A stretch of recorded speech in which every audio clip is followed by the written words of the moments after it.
जगत में प्रत्येक व्यक्ति को किसी ना किसी प्रकार की निर्बलता अवश्य होती।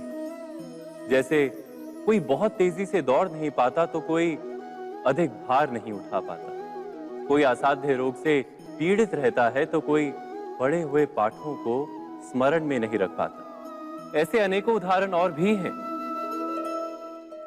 क्या आप किसी ऐसे व्यक्ति को जानते हैं जिसे सब कुछ प्राप्त हो और हम जीवन की उस एक निर्बलता को जीवन का केंद्र मानकर जीते हैं? इस कारणवश हृदय में दुख और असंतोष रहता है सदा। निर्बलता मनुष्य को जन्म से अथवा संजोग से प्राप्त होती है, किंतु उस निर्बलता को मनुष्य का मन अपनी मर्यादा बना लेता है। किंतु कुछ व्यक्ति ऐसे भी होते हैं जो अपने पुरुषार्थ और श्रम से उस निर्बलता को पराजित कर देते हैं। क्या भेद है उनमें और अन्य लोगों में? क्या आपने कभी विचार किया है? सरल सा उत्तर है इसका। जो व्यक्ति निर्बलता से पराजित नहीं होता, जो पुरुषार्थ करने का साहस रखता है हृदय में, वो निर्बलता को पार कर जाता है। अर्थात निर्बलता अवश्य ईश्वर देता है, किंतु मर्यादा मनुष्य का मन ही निर्मित करता है। स्वयं विचार कीजिए।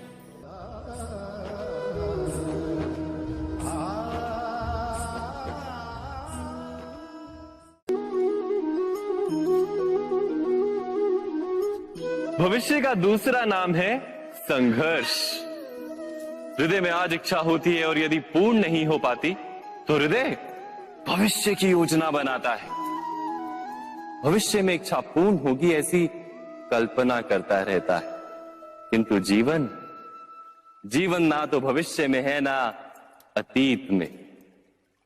जीवन तो इस क्षण का नाम, अर्थात इस क्षण का अनुभव ही जीवन का अनुभव। पर हम ये जानते हुए भी इतना सा सत्य समझ नहीं पाते। या तो हम बीते हुए समय के स्मरणों को घेर कर बैठे रहते, या फिर आने वाले समय के लिए हम योजनाएं बनाते रहते हैं और जीवन जीवन बीत जाता है। एक सत्य यदि हम हृदय में उतार लें कि ना हम भविष्य देख सकते हैं, ना ही भविष्य निर्मित कर सकते हैं, हम तो केवल धैर्य और साहस के साथ भविष्य को आलिंगन दे सकते हैं, स्वागत कर सकते हैं भविष्य का। तो क्या जीवन का हर पल जीवन से नहीं भर जाएगा? स्वयं विचार कीजिए।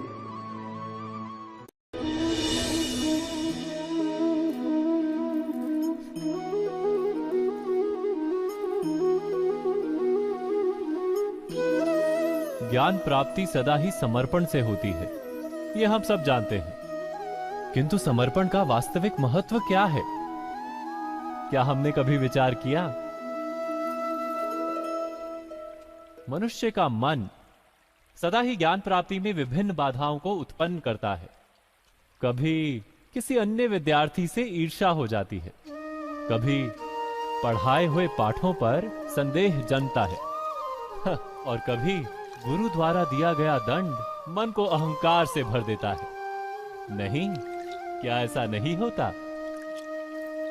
न जाने कैसे कैसे विचार मन को भटकाते हैं और मन की इसी अयोग्य स्थिति के कारण हम ज्ञान प्राप्त नहीं कर पाते। मन की योग्य स्थिति केवल समर्पण से निर्मित होती है। समर्पण मनुष्य के अहंकार का नाश करता है, ईर्ष्या, महत्वाकांक्षा आदि भावनाओं को दूर कर हृदय को शांत करता है और मन को एकाग्र करता है। वास्तव में ईश्वर की सृष्टि में ना ज्ञान की मर्यादा है ना ज्ञानियों की। गुरु दत्तात्रेय ने तो गाय और श्वान से भी ज्ञान प्राप्त कर लिया था। अर्थात विषय ब्रह्म ज्ञान का हो या जीवन के ज्ञान का या गुरुकुल में प्राप्त होने वाले ज्ञान का, उसकी प्राप्ति के लिए गुरु से अधिक महत्व है उस गुरु के प्रति हमारा समर्पण। क्या यह सत्य नहीं?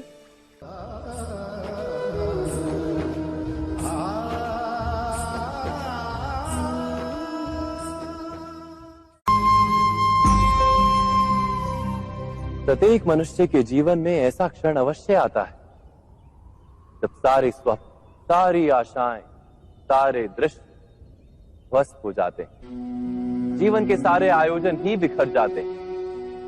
एक और धर्म होता है और दूसरी ओर सुख। इसी को धर्म संकट कहते हैं। जब धर्म का वहन ही संकट हो और धर्म का त्याग ही सुख हो। विचार कीजिए, कभी किसी स्वजन के विरुद्ध सत्य बोलने का अवसर प्राप्त हो जाता है, कभी ठीक दरिद्रता के समय सरलता से चोरी करने का मार्ग प्राप्त हो जाता है, कभी किसी शक्तिशाली राजनेता या राजा के कर्मचारी का अधर्म प्रकट हो जाता है। सबके जीवन में ऐसी घटना बनती ही रहती है। अधिकतर लोग ऐसे किसी क्षण को धर्म संकट के रूप में जान ही नहीं पाते। हमें किसी प्रकार के संघर्ष का अनुभव ही नहीं होता। सहजता से सुख की ओर खींचे चले जाते हैं, जैसे मक्खी गुड़ की ओर खींची चली जाती। वास्तव में धर्म संकट का क्षण ईश्वर के निकट जाने का क्षण होता है। यदि हम संघर्षों से भयभीत ना हो, सुख की ओर आकर्षित ना हो, अपने धर्म पर दृढ़ रहे, तो ईश्वर का साक्षात्कार दूर नहीं।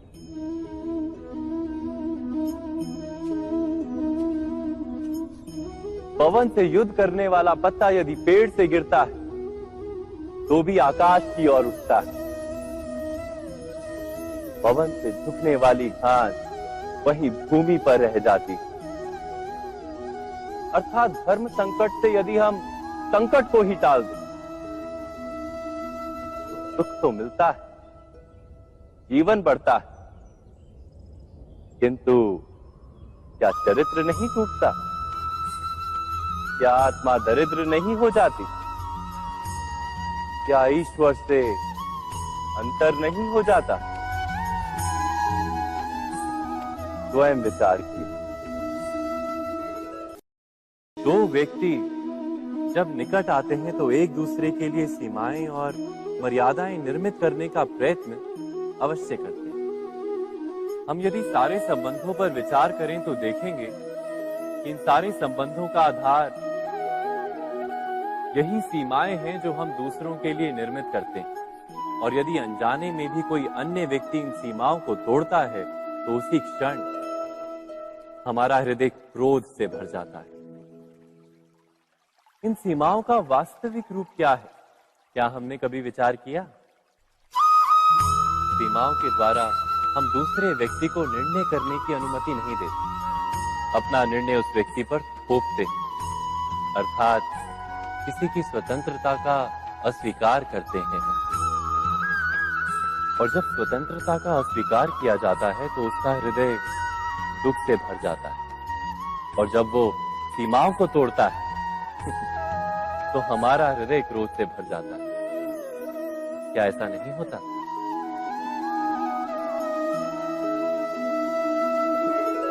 पर यदि एक दूसरे की स्वतंत्रता का सम्मान किया जाए तो किसी मर्यादाओं या सीमाओं की आवश्यकता ही नहीं होती। अर्थात जिस प्रकार स्वीकार किसी संबंध का देह है, क्या वैसे ही स्वतंत्रता किसी संबंध की आत्मा नहीं? स्वयं विचार कीजिए। सबके जीवन में ऐसा प्रसंग अवश्य आता है कि सत्य कहने का निश्चय होता है हृदय में, किंतु मुख से सत्य निकल नहीं पाता। कोई भय मन को घेर लेता है। किसी घटना अथवा प्रसंग के बारे में बात करना या फिर स्वयं से कोई भूल हो जाए उसके बारे में कुछ बोलना, क्या ये सत्य है? नहीं, ये तो केवल तथ्य है। अर्थात जैसा हुआ था वैसा केवल बोल देना सामान्य सी बात। किंतु कभी कभी उस तथ्य को बोलते हुए भी भय लगता है। कदाचित किसी दूसरे की भावनाओं का विचार आता है मन। दूसरे को दुख होगा ये भय भी शब्दों को रोकता है। तो ये सत्य क्या है? क्या हमने कभी विचार किया है? जब भय रहते हुए भी कोई तथ्य बोलता है तो वो सत्य कहलाता है। वास्तव में सत्य कुछ और नहीं, केवल निर्भयता का दूसरा नाम है। और निर्भय होने का कोई समय नहीं होता, क्योंकि निर्भयता आत्मा का स्वभाव है। अर्थात क्या प्रत्येक क्षण सत्य बोलने का क्षण नहीं होता?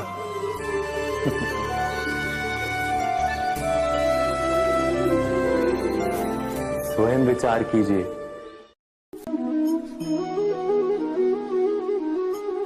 श्रेष्ठता का क्या अर्थ है? श्रेष्ठता का अर्थ है दूसरों से अधिक ज्ञान प्राप्त करना। अर्थात मूल्य इस बात का नहीं कि स्वयं कितना ज्ञान प्राप्त किया, मूल्य इस बात का है कि प्राप्त किया हुआ ज्ञान अन्य लोगों से कितना अधिक है। अर्थात श्रेष्ठता की इच्छा ज्ञान प्राप्ति को भी एक स्पर्धा बना देती है। और स्पर्धा में विजय अंतिम कब होती है?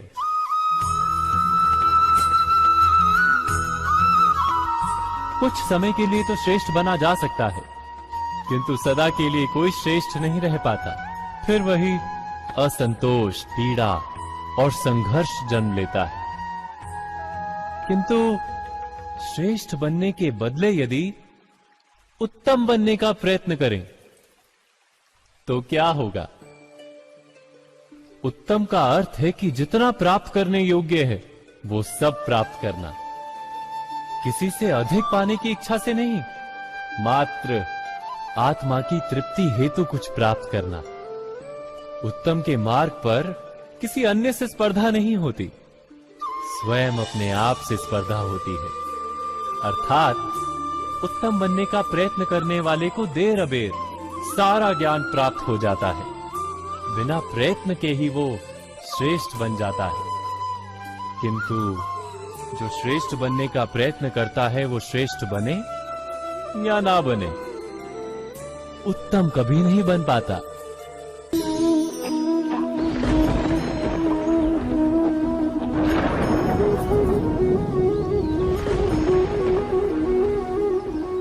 सपनों और पूर्वाभासों के आधार पर हम भविष्य के सुख दुख की कल्पना करते हैं।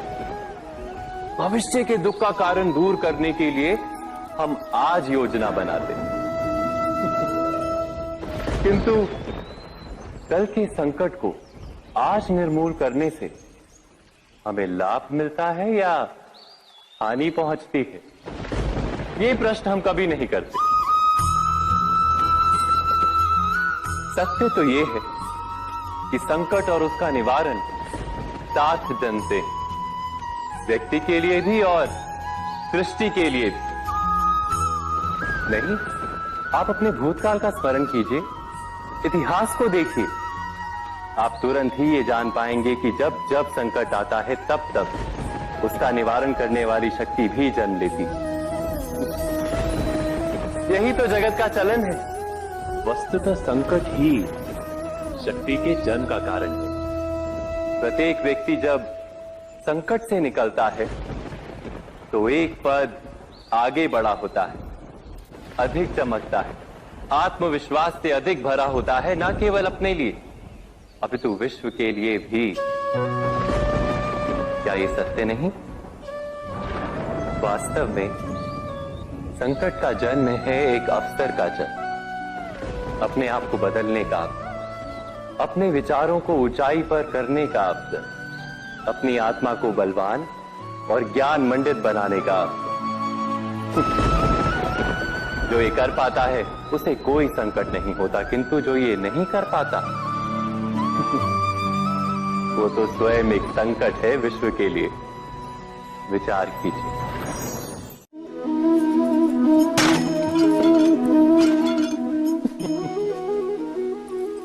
कभी कभी कोई घटना मनुष्य के जीवन की सारी योजनाओं को तोड़ देती और मनुष्य उस आघात को अपने जीवन का केंद्र मान लेता। पर क्या भविष्य मनुष्य की योजनाओं के आधार पर निर्मित होते हैं?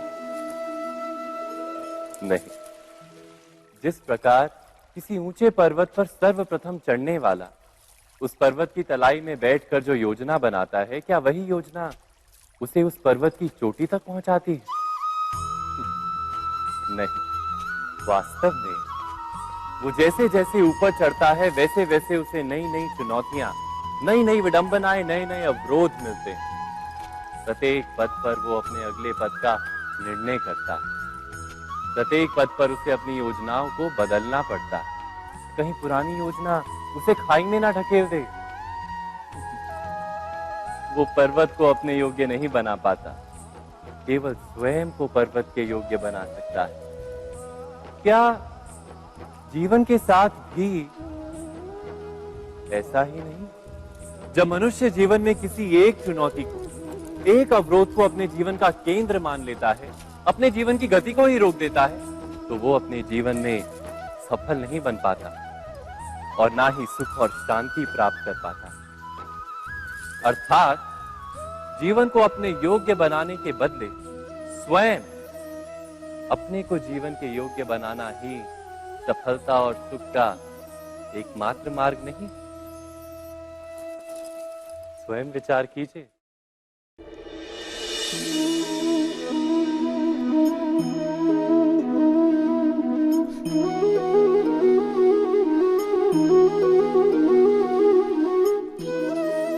जीवन का हर क्षण निर्णय का क्षण होता है। प्रत्येक पद पर दूसरे पद के विषय में कोई निर्णय करना ही पड़ता है और निर्णय अपना प्रभाव छोड़ जाता है। आज किए गए निर्णय भविष्य में सुख अथवा दुख निर्मित करते हैं, ना केवल अपने लिए, अपने परिवार के लिए भी, आने वाली पीढ़ियों के लिए भी। जब कोई दुविधा सामने आती है तो मन व्याकुल हो जाता है, अनिश्चय से भर जाता है। निर्णय का वो क्षण युद्ध बन जाता है और मन बन जाता है युद्ध भूमि। अधिकतर निर्णय हम दुविधा का उपाय करने के लिए नहीं, केवल मन को शांत करने के लिए लेते हैं। पर क्या कोई दौड़ते हुए भोजन कर सकता है? नहीं। तो क्या युद्ध से जूझता हुआ मन कोई योग्य निर्णय ले पाएगा? वास्तव में शांत मन से जब कोई निर्णय करता है तो अपने लिए सुखद भविष्य बनाता है, किंतु अपने मन को शांत करने के लिए जब कोई निर्णय करता है तो वो व्यक्ति भविष्य में अपने लिए कांटों भरा वृक्ष लगाता है। स्वयं विचार कीजिएगा।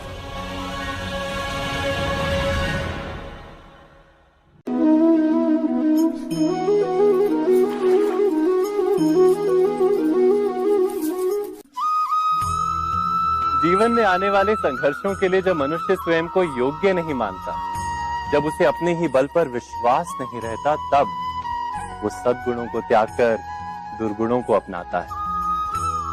वस्तुतः मनुष्य के जीवन में दुर्जनता जन्म ही तब लेती है जब उसके अंतर में आत्मविश्वास नहीं होता।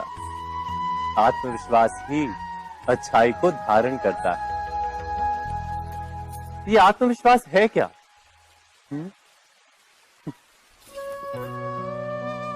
जब मनुष्य ये मानता है कि जीवन का संघर्ष उसे दुर्बल बनाता है, तो उसे अपने ऊपर विश्वास नहीं रहता। वो संघर्ष के पार जाने के बदले संघर्ष से छूटने के उपाय ढूंढने लगता है। किंतु जब वो ये समझता है कि ये संघर्ष उसे अधिक शक्तिशाली बनाते हैं, ठीक जैसे व्यायाम करने से देह की शक्ति बढ़ती, तो प्रत्येक संघर्ष के साथ उसका उत्साह बढ़ता है।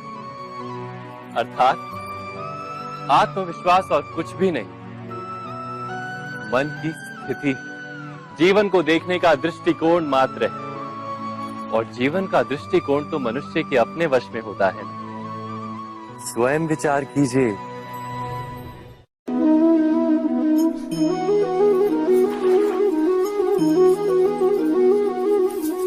पिता सदा ही अपने संतान के सुख की कामना करते हैं, उनके भविष्य की चिंता करते रहते हैं। इसी कारणवश सदा ही अपने संतानों के भविष्य का मार्ग स्वयं निश्चित करने का प्रयत्न करते रहते हैं। जिस मार्ग पर पिता स्वयं चला है, जिस मार्ग के कंकर पत्थर को स्वयं देखा है, मार्ग की छाया, मार्ग की धूप को स्वयं जाना है, उसी मार्ग पर उसका पुत्र भी चले, यही इच्छा रहती है हर पिता की। निस्संदेह उत्तम भावना है ये, किंतु 3 प्रश्नों के ऊपर विचार करना हम भूल ही जाते हैं। कौन से प्रश्न? प्रथम प्रश्न, क्या समय के साथ प्रत्येक मार्ग बदल नहीं जाते? क्या समय सदा ही नई चुनौतियों को लेकर नहीं आता? तो फिर बीते हुए समय के अनुभव नई पीढ़ी को किस प्रकार लाभ दे सकते हैं? दूसरा प्रश्न, क्या प्रत्येक संतान अपने माता पिता की छवि होता है? हाँ, संतानों को संस्कार तो अवश्य माता पिता देते हैं, किंतु भीतर की क्षमता तो ईश्वर देते हैं। तो जिस मार्ग पर पिता को सफलता मिली है, विश्वास है कि उसी मार्ग पर उसकी संतानों को भी सफलता और सुख प्राप्त होगा। तीसरा प्रश्न, क्या जीवन के संघर्ष और चुनौतियां लाभकारी नहीं होती? क्या प्रत्येक नया प्रश्न एक नए उत्तर का द्वार नहीं खोलता? तो फिर संतानों को नए नए प्रश्नों, संघर्षों और चुनौतियों से दूर रखना, ये उनके लिए लाभ करना कहलाएगा या हानि पहुंचाना? अर्थात जिस प्रकार संतान के भविष्य का निर्माण करने के बदले उसके चरित्र का निर्माण करना श्रेष्ठ है, वैसे ही संतानों के जीवन का मार्ग निश्चित करने के बदले उन्हें नए संघर्षों के साथ जूझने के लिए मनोबल व ज्ञान देना अधिक लाभदायक नहीं होगा? स्वयं विचार कीजिए। मनुष्य की सबसे बड़ी दुर्बलता क्या होती है? सोचिए। धन, प्रेम, अहंकार। मनुष्य की सबसे बड़ी दुर्बलता होती है उसके रहस्य। चाहे आप कितने भी शक्तिशाली क्यों ना हो, कितने भी प्रबल क्यों ना हो, परंतु उसके रहस्य उसके नाश की चाबी होती है। इसलिए यदि प्रबल रहना है, शक्तिशाली रहना है, समर्थ रहना है, तो अपने रहस्य को किसी को भी ना बताएं, ना मित्र को और ना ही शत्रु को, क्योंकि समय पड़ने पर कब कौन शत्रु हो जाए ऐसा कहना संभव नहीं। विभीषण को रावण के अमृत कुंड का ज्ञात था, इसीलिए प्रभु श्री राम रावण का वध करने में सफल हो सके। इसलिए उचित यही है कि आप अपने रहस्य को स्वयं तक ही सीमित रखें। मनुष्य जीवन की परीक्षा में सफल होने के लिए क्या नहीं करता? वो परिश्रम करता है, दौड़ भाग करता है, और ये सब करने के पश्चात भी जब उसका काम नहीं बनता तो वो नकल करता है ना? तनिक लौटिए अपने बचपन में, स्मरण कीजिए अपने बचपन की स्मृतियों का। क्या स्मरण हुआ? विद्यालय में जब आप परीक्षा देने जाते थे तो क्या होता था? आप ना सही, परंतु कोई ना कोई सफलता पाने के लिए नकल करता ही था और उत्तीर्ण भी हो जाता था, है ना? परंतु जीवन की परीक्षा ऐसी नहीं होती। नकल करने वाला सफल नहीं होता। कारण विद्यालय में सबके प्रश्न पत्र एक होते थे, परंतु जीवन के प्रश्न पत्र और उनकी कठिनाई सबके लिए भिन्न होती, तो निश्चित रूप से उनके उत्तर भी भिन्न होंगे ना। इसलिए यदि आपको जीवन में सफलता पानी है तो नकल ना कीजिए, स्वयं के प्रश्नों का उत्तर स्वयं ढूंढिए और सफलता आपकी ही होगी। मनुष्य का जीवन हार और जीत, विजय और पराजय सफलता और असफलता के मध्य झूलता रहता है। आपके साथ भी ऐसा होता होगा, है ना? जब आप सफल होते हैं, किसी चुनौती पर विजय पाते हैं, तो मन प्रसन्नता से आनंद के उपवन में झूमने लगता है। और जब आप असफल होते हैं, तब मन दुख और पीड़ा के सागर में डूबने लगता है। परंतु वास्तव में सफलता और असफलता है क्या? तनिक ध्यान से सोचिए। ये केवल हमारी मनोस्थिति मात्र है। हमारी पराजय तब नहीं होती जब हमारा शत्रु विजय प्राप्त कर ले। हमारी पराजय तब होती है जब हम पराजय स्वीकार कर लें। हम असफल तब नहीं होते जब हम लक्ष्य ना पा सके। हम असफल तब होते हैं जब हम प्रयास करना बंद कर दें। इसलिए प्रयास करते रहें और हार ना मानें, क्योंकि जिस दिन आप हार स्वीकारना बंद कर देंगे, जीत आपके चरणों में होगी।